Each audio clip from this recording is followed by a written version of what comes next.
একবার আল্লাহ রাব্বুল আলামিন হজরত জিবরাইল আলাইহি আসাল্লামের মাধ্যমে রসুলে আকরাম সাল্লুল্লাহু আলাইহি আসাল্লামকে জানিয়ে দিলেন, হে আল্লাহর নবী, আপনার প্রিয় সাহাবী হজরত বেলাল আর মাত্র 7 দিন এই দুনিয়াতে জীবিত থাকবেন। 7 দিন পরেই তিনি ইন্তেকাল করবেন। রসুলে আকরাম সাল্লুল্লাহু আলাইহি আসাল্লাম আল্লাহ রাব্বুল আলামিনের পক্ষ থেকে এই সংবাদ জানার পরে তিনি তার বিশিষ্ট সাহাবী হজরত ওমর ও আলী রাদিয়াল্লাহু তাআলা আনহুকে ডেকে বললেন, হে আমার প্রিয় সাহাবীরা, আমি জানতে পারলাম আমার প্রিয় সাহাবী হজরত বেলাল আর মাত্র 7 দিন পরে এই দুনিয়া থেকে ইন্তেকাল করে চলে যাবেন। কিন্তু আমি জানি আমার এই প্রিয় সাহাবী এখনো বিবাহের সুন্নাত আদায় করেনি। তাই তোমরা মদিনার প্রতিটি ঘরে ঘরে গিয়ে খুঁজে দেখো আমার এই প্রিয় সাহাবীর সাথে কোনো মেয়ের পিতা তার কন্যাকে বিবাহ দিতে রাজি হয় কিনা। তবে তোমরা সেই পিতাকে অবশ্যই বলে দিবে যে বেলাল আর মাত্র 7 দিন জীবিত থাকবে। হজরত আলী ও ওমর ফারুক রাদিয়াল্লাহু তাআলা আনহু রসুল করিম সাল্লাল্লাহু আলাইহি ওয়াসাল্লামের কাছ থেকে এই নির্দেশ পাওয়ার পরে হজরত বেলাল রাদিয়াল্লাহু তাআলা আনহুর জন্য পাত্রীর সন্ধানে বেরিয়ে পড়লেন। তারা কন্যার পিতাদের কাছে গিয়ে বলতে লাগলেন, আল্লাহর প্রিয় সাহাবী হজরত বেলাল রাদিয়াল্লাহু তাআলা আনহুর জন্য রসুল আকরাম সাল্লাল্লাহু আলাইহি ওয়াসাল্লাম বিবাহের জন্য একজন পাত্রী খুঁজছেন। আপনারা কেউ কি আপনাদের কন্যাকে বেলালের সাথে বিবাহ দিতে রাজি আছেন? তাদের এই কথা শুনে কন্যার পিতারা বলতে লাগলো, আমরা আল্লাহর নবীর প্রিয় সাহাবী হজরত বেলালের হাতে আমাদের কন্যাকে কেন তুলে দিব না?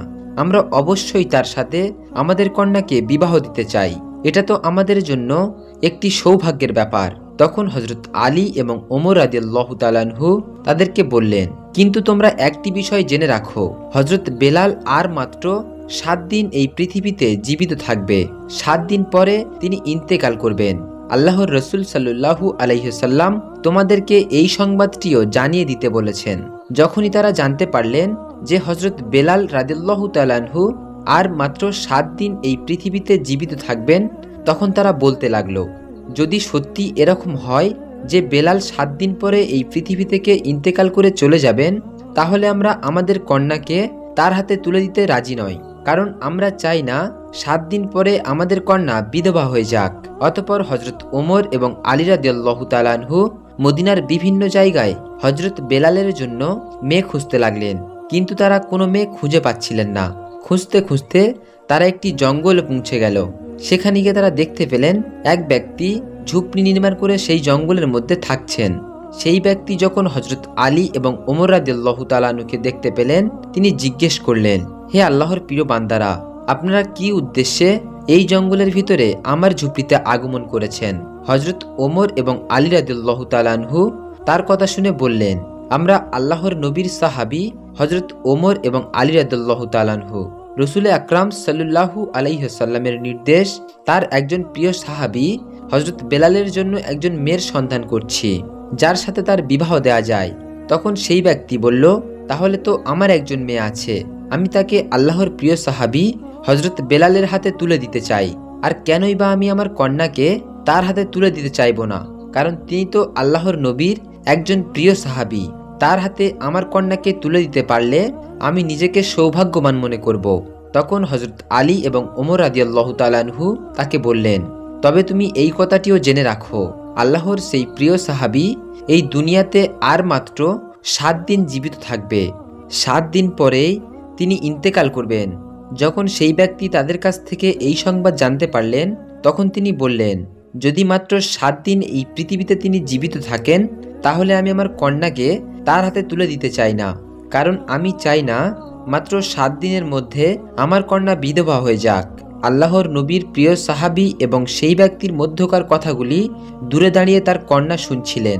তার কন্যা যখন দেখলেন তার পিতা আল্লাহর নবীর সাহাবীর সাথে তার বিবাহের কথা বাতিল করে দিচ্ছেন, তখন সে ডাক দিয়ে বললেন, আব্বাজান, আমি এই বিবাহে রাজি আছি। আপনি কিভাবে এমন বিবাহের পয়গাম প্রত্যাখ্যান করতে পারেন, যেই পয়গাম আল্লাহর নবী সাল্লাল্লাহু আলাইহি ওয়াসাল্লাম সরাসরি নিজে থেকে পাঠিয়েছেন? আব্বাজান, আমার জীবনে যত কষ্ট হোক না কেন, আমি চাই রসুল আকরাম সাল্লাল্লাহু আলাইহি ওয়াসাল্লামের এই নির্দেশটি পালন করতে। এরপর আল্লাহর নবীর প্রিয় সাহাবী হযরত বেলালের সাথে সেই কন্যার বিবাহ হয়ে গেল। হযরত বেলাল রাদিয়াল্লাহু তাআলা আনহু তখন তাকে জিজ্ঞেস করলেন, হে আল্লাহর বান্দি, তুমি এই কথা জানার পরেও কেন আমাকে বিবাহ করলে? কারণ আমি কেবলমাত্র 7 দিন পৃথিবীতে জীবিত থাকব, 7 দিন পরেই তো তুমি বিধবা হয়ে যাবে। তখন সেই মেয়েটি উত্তর দিলেন, হে আল্লাহর প্রিয় সাহাবী, যদিও 7 দিন পরে আমি বিধবা হয়ে যাই, তারপরেও আমি আমার জীবন দিয়ে রসুল আকরাম সাল্লাল্লাহু আলাইহি সাল্লামের একটি নির্দেশ পালন করতে পেরেছি, এই জন্য আমি আমার নিজেকে ধন্য মনে করছি। আর আপনার মতো আল্লাহর নবীর একজন প্রিয় সাহাবীকে আমার স্বামী হিসেবে পাওয়া তো আমার পরম সৌভাগ্যের ব্যাপার। হযরত বেলাল রাদিয়াল্লাহু তাআলা আনহু যেই দিন ইন্তেকাল করবেন, সেই দিন তিনি তার বিবিকে ডেকে বললেন, হে বিবি, আজ রাতেই তো আমি ইন্তেকাল করব। ইন্তেকালের পূর্বে আমার মন চাচ্ছে কিছু রুটি ভক্ষণ করার, অতএব তুমি যাও প্রতিবেশীর বাড়ি থেকে কিছু আটা আনো এবং আমার জন্য কয়েকটি রুটি তৈরি করো। হযরত বেলাল রাদিয়াল্লাহু তাআলা আনহুর স্ত্রী তার কথা মতো 7টি রুটি তৈরি করলেন এবং তার সামনে পরিবেশন করলেন। এমন সময় একজন ভিক্ষুক এসে দরজায় এসে ডাক দিলেন, বললেন, হে গৃহকর্তা, আজ কয়েকদিন যাবৎ আমি কিছু ভক্ষণ করিনি, ক্ষুধায় আমার পেটে আগুন লেগে গেছে, দয়া করে আমাকে কিছু খাবার ভিক্ষা দাও। হযরত বেলাল রাদিয়াল্লাহু তাআলা আনহু যখন দেখলেন দরজার সামনে একজন ভিক্ষুক খাবার প্রার্থনা করছেন, তখন তিনি তার মৃত্যুর আগের শেষ ইচ্ছাটা পূরণ না করে সবগুলো রুটি সেই ভিক্ষুককে দান করে দিলেন।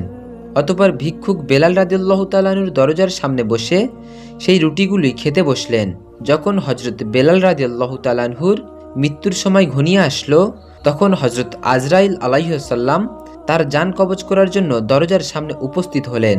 কিন্তু হযরত বেলাল রাদিয়াল্লাহু তাআলা আনহুর দরজার সামনে উপস্থিত হয়ে দেখতে পেলেন এক ফকির ঘরের ভিতরে যাওয়ার পথ আটকে বসে আছে। তখন হযরত আজরাইল আলাইহিস সালাম সেই ফকিরকে লক্ষ্য করে বললেন, হে ফকির, তুই এখানে পথ আটকে বসে আছিস কেন? আমাকে ঘরে প্রবেশ করতে দে। আল্লাহ রাব্বুল আলামিন আদেশ করেছেন যেন আমি বেলালের জান কবজ করে নিয়ে যাই। তখন সেই ফকির আজরাইল আলাইহিস সালামকে বললেন, হে আজরাইল, তুই কি জানিস না খানা খাওয়ার সময় কাউকে বিরক্ত করতে নেই? তুই কি দেখতে পাচ্ছিস না আমি এখানে বসে খানা খাচ্ছি? হযরত আজরাইল আলাইহিস সালাম যখন দেখলেন ফকির কোনোভাবেই তার পথ ছাড়ছে না, তখন তিনি আল্লাহ রাব্বুল আলামিনের কাছে গিয়ে বললেন, হে ফরগার দিগার, আপনার হুকুমে আপনার বান্দা বেলালের জান কবজ করতে গিয়েছিলাম, কিন্তু সেখানে গিয়ে দেখি এক ফকির বেলালের ঘরের দরজায় পথ আটকে বসে আছেন। আমি তার কারণে বেলালের ঘরে প্রবেশ করতে পারছি না এবং তার জান কবজ করতে পারছি না। তখন আল্লাহ রাব্বুল আলামিন আজরাইল আলাইহিস সালামকে বললেন, হে আজরাইল, আমার যেই বান্দা বেলালের দরজার সামনে বসে আছে সে আমার অত্যন্ত প্রিয় ভালোবাসার পাত্র। খবরদার, তুই তার সাথে কোনো রকম বেয়াদবি করিস না। এখন গিয়ে তুই আদবের সাথে তাকে জিজ্ঞেস কর সে কি চায়। যদি তার কোনো দাবি থাকে তুই তার দাবি পূরণ কর, তারপরেই হযরত বেলালের জান কবজ করে নিয়ে আসিস। আল্লাহ রাব্বুল আলামিনের এই নির্দেশ পাওয়ার পর হযরত আজরাইল আলাইহিস সালাম আবারও হযরত বেলাল রাদিয়াল্লাহু তাআলা আনহুর দরজার সামনে আসলেন। তখনও তিনি দেখতে পেলেন সেই ফকির হযরত বেলালের দরজার সামনে বসে রুটিগুলি ভক্ষণ করছেন। এবার হযরত আজরাইল আলাইহিস সালাম সেই ফকিরকে বললেন, হে আল্লাহর প্রিয় বান্দা, বলো তুমি বেলালের দরজা থেকে সরে যাওয়ার জন্য কি চাও? আল্লাহ রাব্বুল আলামিন বলেছেন, তুমি যা চাইবে আল্লাহ রাব্বুল আলামিন তাই তোমাকে দান করবেন। তখন সেই ফকির বলল, বেলাল আমাকে 7টি রুটি দান করেছেন, আর আল্লাহ রাব্বুল আলামিন বলেছেন যে ব্যক্তি 1 গুণ দান করবে তার বিনিময়ে আল্লাহ তাকে 10 গুণ বৃদ্ধি করে দান করবেন। বেলাল আমাকে 7টি রুটি দান করেছে, আমি চাই এই 7টি রুটির কারণে বেলালের হায়াত 70 বছর বৃদ্ধি করে দেওয়া হোক। ফকিরের এই কথা শুনে হযরত আজরাইল আলাইহিস সালাম বললেন, এটা তো কোনোভাবেই সম্ভব নয়। আল্লাহ রাব্বুল আলামিন আমাকে জান কবজ করার নির্দেশ দিয়েছেন, অতএব আমাকে তার জান কবজ করে নিয়ে আল্লাহ রাব্বুল আলামিনের হুকুম পালন করতেই হবে। তুমি এছাড়াও অন্য কিছু চাও, এছাড়াও তুমি যা চাইবে আল্লাহ রাব্বুল আলামিন তোমাকে তাই দান করবেন। তখন সেই ফকির বলল, আমি এছাড়াও অন্য কিছু চাই না। দুনিয়ার কোনো ধন সম্পদ, পার্থিব সুখ শান্তি কোনো আশা আমার মধ্যে নেই। আমি চাই আল্লাহর সাহাবী হযরত বেলালের হায়াত 70 বছর পর্যন্ত বৃদ্ধি করে দেওয়া হোক। হযরত আজরাইল আলাইহিস সালাম বললেন, তোমার এই দাবি কোনোভাবেই আমি পূরণ করতে পারবো না। আল্লাহ রাব্বুল আলামিন আমাকে তার জান কবজ করে নিয়ে যাওয়ার নির্দেশ দিয়েছেন, অতএব আমাকে তার জান কবজ করে নিয়ে যেতেই হবে। তখন সেই ফকির বললেন, হে আজরাইল, আল্লাহ তাআলা পারেন না এমন কোনো কাজ নেই। আল্লাহ রাব্বুল আলামিন যদি বেলালের হায়াত বৃদ্ধি না করে দেন, তাহলে আমি এই 7টি রুটি বেলালের দরজার সামনে বসে 70 বছর পর্যন্ত ভক্ষণ করব। আর এইভাবে তুমি বেলালের ঘরে প্রবেশ করতে পারবে না, আর বেলালের জান কবজ করতে পারবে না। রাসূল আকরাম সাল্লাল্লাহু আলাইহি সাল্লামের পবিত্র হাদিস শরীফে ঘোষণা করেছেন, আল্লাহ রাব্বুল আলামিনের এই দুনিয়াতে আল্লাহর এমন কিছু প্রিয় বান্দা রয়েছে, যদি আল্লাহ রাব্বুল আলামিনের নামে শপথ করে কোনো কথা বলে দেন, তাহলে আল্লাহ রাব্বুল আলামিন অবশ্যই তাদের সেই দাবি পূরণ করেন। হযরত বেলালের দরজার সামনে যেই ফকির বসেছিলেন, তিনি কোনো সাধারণ ফকির ছিলেন না, তিনি ছিলেন আল্লাহ ও তার রসুলের পাগল হযরত ওয়াইস কুরুনী রহমতুল্লাহ আলাইহে। হযরত ওয়াইস কুরুনী রহমতুল্লাহ আলাইহে যখন আল্লাহর কাছে হযরত বেলালের হায়াত বৃদ্ধির জন্য দাবি করে বসলেন, তখন আল্লাহ রাব্বুল আলামিন এই দাবি পূরণ না করে আর থাকতে পারলেন না। তখন তিনি হযরত আজরাইল আলাইহিস সালামকে ডাক দিয়ে বললেন, হে মালাকুল মউত আজরাইল, আমার প্রিয় বান্দা ওয়াইস কুরুনী একটি দাবি করে বসেছে, আর আমি সেই দাবি পূরণ করব না, এটা কিভাবে সম্ভব? হে আজরাইল, তুমি ফিরে আসো। আমি আমার প্রিয় বান্দা হযরত ওয়াইস কুরুনীর দাবি মঞ্জুর করে নিলাম। নবীজির প্রিয় সাহাবী হযরত বেলালের হায়াত 70 বছর পর্যন্ত দীর্ঘ করে দিলাম। একবার আমিরুল মুমিনিন হযরত ওমর ফারুক রাদিয়াল্লাহু তাআলা আনহু এবং আলী রাদিয়াল্লাহু তাআলা আনহু একসঙ্গে কুফা নগরীতে গমন করলেন। তিনি কুফা নগরীতে গিয়ে কুফা অধিবাসীদের দিকে লক্ষ্য করে বললেন, হে কুফাবাসীরা, তোমরা কি কেউ ওয়াইস কুরুনী নামে কাউকে চেনো? হুজুরে আকরাম সাল্লাল্লাহু আলাইহি সাল্লামের একটি বিশেষ নির্দেশ পালন করার জন্য আল্লাহর প্রিয় বান্দার সাথে আমাদের দেখা করা একান্ত প্রয়োজন। তখন কুফার অধিবাসীরা বলল, হুজুর, আমরা এমন কোনো ব্যক্তিকে চিনি না। ওমর ফারুক রাদিয়াল্লাহু তাআলা আনহু তাদেরকে বললেন, তোমাদের এখানে কেউ কি এমন লোক আছেন যার বাড়িঘর গড় এলাকায়? ওমর ফারুক রাদিয়াল্লাহু তাআলা আনহুর এই কথা শুনে একজন ব্যক্তি উঠে দাঁড়িয়ে বললেন, হুজুর, আমার বাড়ি কর এলাকায়। ওমর ফারুক রাদিয়াল্লাহু তাআলা আনহু তাকে জিজ্ঞেস করলেন, তুমি কি ওয়াইস কুরুনী নামে কোনো ব্যক্তিকে চেনো? সেই ব্যক্তি বলল, হুজুর, আমি একজন ব্যক্তিকে চিনি, কিন্তু আমি জানি না সে আপনাদের তরফকৃত ব্যক্তি কিনা। সে একজন পাগল প্রকৃতির মানুষ। মানুষ যখন হাসে সে তখন কাঁদে, আর মানুষ যখন কাঁদে সে তখন হাসে। সে মাঠে উট চড়িয়ে বেড়ায়, তার জামা কাপড়গুলি ছেঁড়া ও ময়লা। সে সবসময় মানুষের দৃষ্টির অন্তরালে থাকতে পছন্দ করে। আজব মানুষ একটি। হযরত ওমর ফারুক রাদিয়াল্লাহু তাআলা আনহু তখন সেই ব্যক্তিকে বললেন, তুমি আমাদেরকে তার কাছে নিয়ে চলো। আমরা এমন একজন ব্যক্তিকেই খুঁজে চলেছি। আল্লাহর নবী সাল্লাল্লাহু আলাইহি ওয়াসাল্লাম আমাদের কাছে তার সকল নিদর্শন বলে দিয়েছেন। তুমি যেই নিদর্শনগুলি বলেছ, রাসূল আকরাম সাল্লাল্লাহু আলাইহি ওয়াসাল্লাম আমাদের কাছে এই রকম নির্দেশগুলি বলে গিয়েছেন। অতএব তুমি আমাদেরকে সেই ব্যক্তির কাছে নিয়ে চলো। তখন সেই ব্যক্তি হযরত ওমর ফারুক রাদিয়াল্লাহু তাআলা আনহু এবং আলী রাদিয়াল্লাহু তাআলা আনহু সেই ব্যক্তির খোঁজে বেরিয়ে পড়লেন। বেশ কিছুটা রাস্তা অতিক্রম করার পর জঙ্গলের মধ্যে তারা দেখতে পেলেন সেই ব্যক্তি একটি গাছের নিচে নামাজ আদায় করছেন। হযরত ওমর ফারুক রাদিয়াল্লাহু তাআলা আনহু তখন তার কাছে গিয়ে দাঁড়িয়ে রইলেন। সেই লোকটি নামাজ শেষ করলে তারা তাকে সালাম দিলেন। লোকটি সালামের উত্তর দিয়ে তাদেরকে জিজ্ঞেস করলেন, আপনারা কি উদ্দেশ্যে আমার কাছে এসেছেন? তারা উত্তর দিল, আমরা আল্লাহর নবীর সাহাবী হযরত ওমর ও আলী রাদিয়াল্লাহু তাআলা আনহু। আমরা আল্লাহর একজন প্রিয় বান্দার অন্বেষণের উদ্দেশ্যে এখানে এসেছি। আপনি কি দয়া করে আপনার নামটি আমাদের কাছে বলবেন? তখন সেই ব্যক্তি বলল, আমার নাম আব্দুল্লাহ, অর্থাৎ আমি আল্লাহর বান্দা। ওমর ফারুক রাদিয়াল্লাহু তাআলা আনহু বললেন, আমরা তো সবাই আব্দুল্লাহ। আমি আপনার কাছে সেই নামটি জানতে চাচ্ছি যেই নামটি আপনার বাবা মা আপনার জন্য রেখেছিলেন। তখন সেই ব্যক্তি বলল, আমার বাবা মা আমার জন্য ওয়াইস নাম রেখেছিল, এবং লোকেরা আমাকে কর এলাকার অধিবাসী হওয়ার কারণে ওয়াইস কুরুনী বলে ডাকে। তখন ওমর ফারুক রাদিয়াল্লাহু তাআলা আনহু আদবের সাথে তাকে বললেন, হে আল্লাহর বান্দা, আপনি কি দয়া করে আপনার ডান হাতটি আমাদেরকে দেখাবেন? ওয়াইস কুরুনী রহমাতুল্লাহ আলাইহি তখন হযরত ওমর ফারুক রাদিয়াল্লাহু তাআলা আনহু এবং আলী রাদিয়াল্লাহু তাআলা আনহুর দিকে তার ডান হাতটি বাড়িয়ে দিলেন। তারা দেখতে পেলেন তার ডান হাতে কুষ্ঠরোগের একটি সাদা চিহ্ন রয়েছে। রাসূল আকরাম সাল্লাল্লাহু আলাইহি ওয়াসাল্লাম তার নির্দেশগুলি বলার সময় এই নির্দেশগুলির কথা বলে দিয়েছিলেন।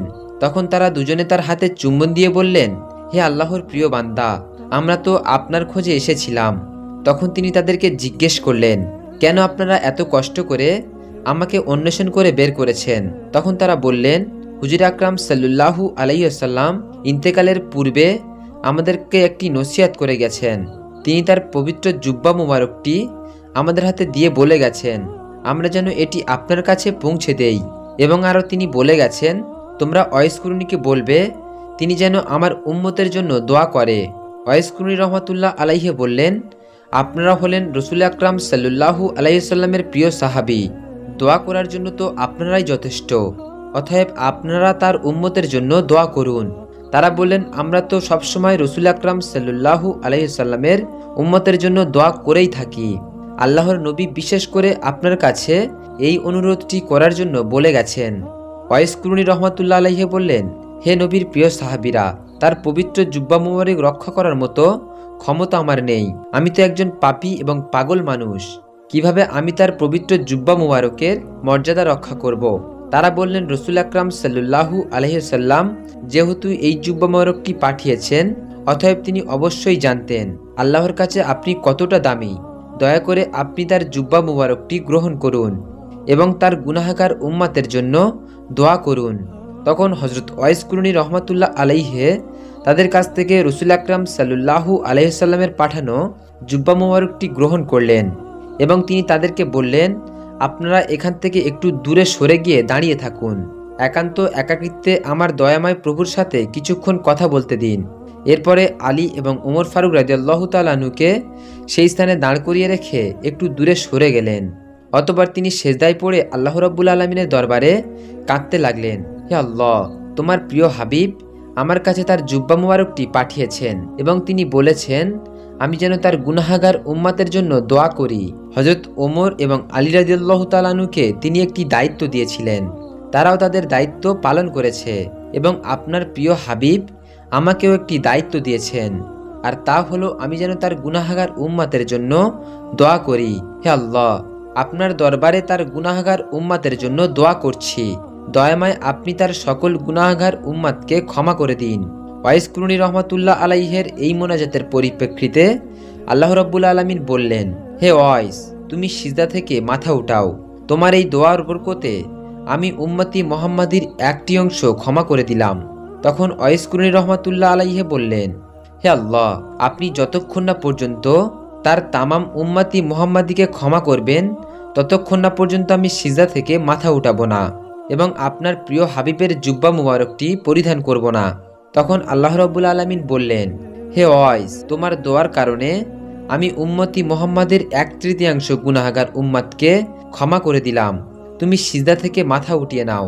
ওয়াইস কুরুনি রহমাতুল্লাহ আলাইহি বললেন, হে আল্লাহ, যতক্ষণ না আপনি আপনার প্রিয় হাবিবের সমস্ত উম্মাতের গুনাহগুলো ক্ষমা করবেন ততক্ষণ না পর্যন্ত আমি সিজদা থেকে মাথা উঠাবো না এবং আপনার প্রিয় হাবিবের জুব্বা মুবারকটি আমি গায়ে পরব না। তখন আল্লাহ রাব্বুল আলামিন বললেন, হে ওয়াইস, তোমার দোয়ার কারণে আমি অর্ধেক উম্মতি মুহাম্মাদের গুনাহ ক্ষমা করে দিলাম, তুমি সিজদা থেকে মাথা উঠাও। ওয়াইস কুরুনি রহমাতুল্লাহ আলাইহি পুনরায় আল্লাহ রাব্বুল আলামিনের দরবারে আরজ করলেন, হে আল্লাহ, আপনি তামাম উম্মতি মুহাম্মাদের গুনাহগুলো মাফ করে দিন, তখনই কেবল আমি সিজদা থেকে মাথা উঠাবো। ওইদিকে দূরে দাঁড়িয়ে হযরত ওমর ফারুক রাদিয়াল্লাহু তাআলা আনহু এবং আলী রাদিয়াল্লাহু তাআলা আনহু অনেকক্ষণ পর্যন্ত দাঁড়িয়ে থাকার কারণে বিরক্ত বোধ করলেন। তখন তারা হযরত ওয়াইস কুরুনি রহমাতুল্লাহ আলাইহির কাছে গিয়ে দেখতে চাইলেন আসলে তিনি কি করছেন। হযরত ওমর ফারুক রাদিয়াল্লাহু তাআলা আনহু এবং আলী রাদিয়াল্লাহু তাআলা আনহু তার কাছে চলে আসায় তখন তার ধ্যান ভঙ্গ হয়ে গেল, আশেক মাশেকের প্রেমবন্ধন ছিন্ন হয়ে গেল। তখন তিনি অত্যন্ত আফসোস নিয়ে হযরত ওমর ফারুক রাদিয়াল্লাহু তাআলা আনহুকে বললেন, আপনারা যদি আরেকটু পরে আসতেন তাহলে আমি সমস্ত উম্মতি মুহাম্মাদের গুনাহগুলিকে মাফ করে নিতে পারতাম। আপনারা আমার কাছে গিয়ে আমার ধ্যান ভঙ্গ করে দিয়েছেন, যার কারণে আমি আল্লাহ রাব্বুল আলামিনের কাছ থেকে সমস্ত উম্মতি মুহাম্মাদের গুনাহগুলো মাফ করে নিতে পারিনি। তখন তারা আফসোসের সাথে আল্লাহ রাব্বুল আলামিনের দরবারে তওবা করে ফরিয়াদ করলেন, হে আল্লাহ, আপনার প্রিয় বান্দার ধ্যান ভঙ্গ করার জন্য আপনি আমাদেরকে ক্ষমা করে দিন। এরপরে হযরত আলী রাদিয়াল্লাহু তাআলা আনহু ওয়াইস কুরুনি রহমাতুল্লাহ আলাইহিকে বললেন, হে আল্লাহর বান্দা, আল্লাহর রসুলের প্রতি আপনার এত ভালোবাসা, তারপরেও কেন আপনি মদিনায় এসে তার সাথে সাক্ষাৎ করেননি? ওয়াইস কুরুনি রহমাতুল্লাহ আলাইহি তখন তাদেরকে জিজ্ঞেস করলেন, আপনারা তো সব সময় আকরাম সাল্লাল্লাহু আলাইহি সাল্লামের কাছেই থাকেন, আচ্ছা বলুন তো, তার চেহারা মুবারকে যে ভুরুগুলো ছিল সেগুলো জোড়া লাগানো ছিল নাকি মাঝখানে ফাঁকা ছিল? ওমর ফারুক রাদিয়াল্লাহু তাআলা আনহু তখন বললেন, হে আল্লাহর প্রিয় বান্দা, রসুল সাল্লাল্লাহু আলাইহি ওয়াসাল্লামের সম্মান ও মর্যাদার দিকে লক্ষ্য করে আমরা কখনোই তার চেহারার দিকে তাকাতে পারতাম না। তখনই অয়স্কুরনি রহমাতুল্লাহ আলাইহি তাদেরকে বললেন, হে নবীর প্রিয় সাহাবীরা, কিন্তু আমি কখনো নবীকে দেখিনি, তারপরেও তোমাদেরকে বলে দিচ্ছি, রসুল আকরাম সাল্লাল্লাহু আলাইহি ওয়াসাল্লামের চেহারার মধ্যে যে ভুরুগুলো ছিল সেগুলো একত্রে জোড়া লাগানো ছিল। মূলত রসুল আকরাম সাল্লাল্লাহু আলাইহি ওয়াসাল্লামকে দেখার প্রবল বাসনা আমার মনে ছিল, কিন্তু আমার একজন বৃদ্ধা অসুস্থ মা ছিল, তার সেবা যত্ন করার জন্য এই পৃথিবীতে আমি ছাড়া আর কেউ ছিল না, তাই তাকে ফেলে রসুলের সঙ্গে সাক্ষাৎ করার জন্য আমি কখনো যেতে পারিনি। এরপরে হজরত ওমর ফারুক রাদিয়াল্লাহু তাআলা আনহু ওয়াইস কুরনি রহমাতুল্লাহ আলাইহির কাছে আরজ করলেন, আপনি আমার জন্য একটু আল্লাহর কাছে দোয়া করুন। ওয়াইস কুরনি রহমাতুল্লাহ আলাইহি তখন বললেন, আমি কোনো ব্যক্তি বিশেষের জন্য দোয়া করি না, আমি আল্লাহর কাছে প্রতি নামাজের শেষে দোয়া করি, তোমার প্রিয় হাবিবের যেই সকল উম্মাত ঈমান নিয়ে দুনিয়া থেকে বিদায় গ্রহণ করবে তাদেরকে তুমি ক্ষমা করে দাও। অতএব আপনি যদি ঈমান নিয়ে এই দুনিয়া থেকে বিদায় গ্রহণ করতে পারেন তাহলে এই দোয়া পরকালে গিয়ে আপনাকে খুঁজে নেবে। হজরত ওমর ফারুক রাদিয়াল্লাহু তাআলা আনহু তাকে তখন বললেন, জনাব, আমি কি আপনার ভরণ পোষণের জন্য কুফার গভর্নরের কাছে একটি চিঠি লিখে দেব, যাতে প্রতি মাসে সে আপনাকে একটি নির্দিষ্ট পরিমাণ অর্থ দান করে, যার মাধ্যমে আপনি আপনার জীবন সচ্ছলতার সাথে অতিবাহিত করতে পারবেন। তখন ওয়াইস কুরনি রহমাতুল্লাহ আলাইহি ওমর ফারুক রাদিয়াল্লাহু তাআলা আনহুকে 2 দিরহাম দেখিয়ে বললেন, এই 2টি দিরহাম আমি উট চড়িয়ে উপার্জন করেছি, আপনি কি আমাকে নিশ্চয়তা দিতে পারবেন যে এই 2 দিরহাম আমি খরচ করার জন্য জীবিত থাকতে পারবো? আর যদি আপনি আমার বেঁচে থাকার জন্য নিশ্চয়তা দিতে পারেন তাহলে আপনার নজরানার কোনো প্রয়োজন নেই। হজরত ওমর ফারুক রাদিয়াল্লাহু তাআলা আনহু তখন তার কথা শুনে অঝর নয়নে কাঁদতে লাগলেন। অতঃপর তিনি বললেন, হে আল্লাহর বান্দা, এই পৃথিবীতে কে কার মৃত্যুর গ্যারান্টি দিতে পারে? হায় আফসোস, আমরা দুনিয়াকে নিয়ে কতটা ব্যস্ত পাগল হয়ে গেছি। আপনাদের মতো আল্লাহর প্রিয় বান্দা রয়েছে বলে আল্লাহ রাব্বুল আলামিন আপনাদের ওসিলায় আমাদের রিজিক দান করছেন। যদি এই পৃথিবীতে আপনাদের মতো সৎ বান্দা না থাকতো তাহলে হয়তো আল্লাহ রাব্বুল আলামিন আমাদেরকে এক ফোঁটা পানিও রিজিক হিসেবে দান করতেন না। তখন ওয়াইস কুরনি রহমাতুল্লাহ আলাইহি তাদেরকে বললেন, এবার আপনারা আমাকে বিদায় দান করুন, আমি লোকচক্ষের অন্তরালে থাকতে সবসময় পছন্দ করি। ওমর ফারুক রাদিয়াল্লাহু তাআলা আনহু তাকে বললেন, হে আল্লাহর প্রিয় বান্দা, যদি কখনো আপনার প্রয়োজন হয় তাহলে আমাদেরকে স্মরণ করবেন। ওয়াইস কুরনি রহমাতুল্লাহ আলাইহি বললেন, হে আল্লাহর নবীর প্রিয় সাহাবীরা, আল্লাহ রাব্বুল আলামিন আমার জন্য উত্তম অভিভাবক, আমি সবসময় আমার সকল প্রয়োজন তার কাছেই ব্যক্ত করি, পৃথিবীর কোনো শ্রেষ্ঠ মাখলুকের কাছে ব্যক্ত করি না।